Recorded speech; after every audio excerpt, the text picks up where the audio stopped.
बोला. बाई बाई ग जंतर मंतर. जंतर मंतर. बाई ग. बाई ग. हा, जे ठरलंय ते विचार ना आता. काय माझ्याबद्दलची एक बाई ग अशी मोमेंट आणि बाई ग मोमेंट सांग.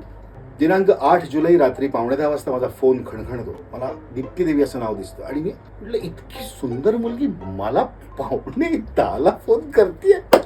वाव. मी फोन उचलतो, मी हॅलो म्हणतो आणि ती खोकते. काय हे?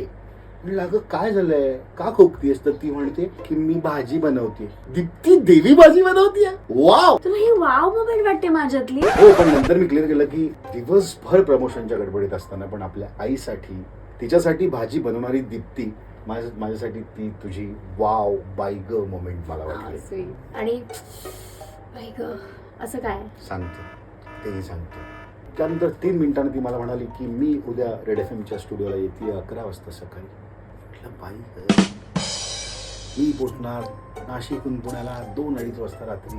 तू मला बोलू शकला असतास की नको येऊस म्हणून, उशिरा ये, दुपारी ये. पण ती आली, तिने मला नाही आता सारवा हाय हॅलो केलं. गुंडाळलंय. 1.5 तास आम्ही बरोबर. सो हे सगळं सो नाही हे आमचं चालू आहे. पण 12 जुलैला तुम्ही बघा असंच सगळे गुंडाळतात नवरे, कळलं ना, किंवा बॉयफ्रेंड्स एकमेकांना किंवा मित्र मैत्रिणींना. तुम्ही ती फिल्म मध्येच बघा गंमत काय.